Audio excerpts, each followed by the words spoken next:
ভাষা শহীদদের প্রতি শ্রদ্ধা জানাতে উপস্থিত হয়েছেন অন্তর্বর্তীকালীন সরকারের প্রধান উপদেষ্টা প্রফেসর ডক্টর মোহাম্মদ ইউনূস। তিনি এগিয়ে যাচ্ছেন শহীদ মিনারের দিকে। তাকে স্বাগত জানালেন ঢাকা বিশ্ববিদ্যালয়ের উপাচার্য সহ আয়োজক কমিটির লোকজন, যেটি প্রতি বছরের মতোই ঢাকা বিশ্ববিদ্যালয় এই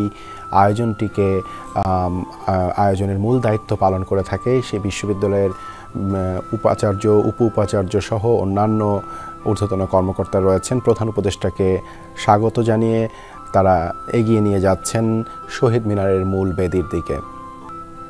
উপাচার্য প্রশাসন অধ্যাপক ডক্টর সাইমা হক বিদিশা, মাননীয় উপাচার্য শিক্ষা অধ্যাপক ডক্টর মামুন আহমেদ, মাননীয় কোষাধ্যক্ষ অধ্যাপক ডক্টর মোহাম্মদ জাহাঙ্গীর আলম চৌধুরী, উদযাপন কমিটির যুগ্ম সমন্বয়কারী বিজ্ঞান অনুষদের সম্মানিত ডিন অধ্যাপক ডক্টর আব্দুস সালাম ও ফার্মাসি অনুষদের সম্মানিত ডিন অধ্যাপক ডক্টর মোহাম্মদ সেলিম রেজা এবং ঢাকা বিশ্ববিদ্যালয়ের রেজিস্ট্রার মুন্সি শামসুদ্দিন আহমেদ। এছাড়াও মাননীয় প্রধান উপদেষ্টা পুষ্পস্তবক অর্পণের জন্য পবিত্র শহীদ মিনারের মূল বেদির দিকে ধীর লয়ে এগিয়ে যাচ্ছেন। বেহেলার সুরে রাঙা হৃদয়ের বর্ণ লেখায় পলাশের আর রামধনুকের গভীর চোখের তারাই তারাই দ্বীপ হয়ে ভাসে যাদের জীবন। যুগে যুগে সেই শহীদের নাম এঁকেছি প্রেমের ফেনিল শিলায় তোমাদের নাম। তাই আমাদের হাজার মুঠির বজ্র শিখরে সূর্যের মতো জলে শুধু এক শপথের ভাস্বর।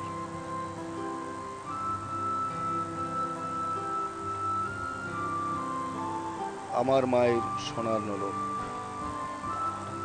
আমার মায়ের সোনার নোলক হারিয়ে গেল শেষে।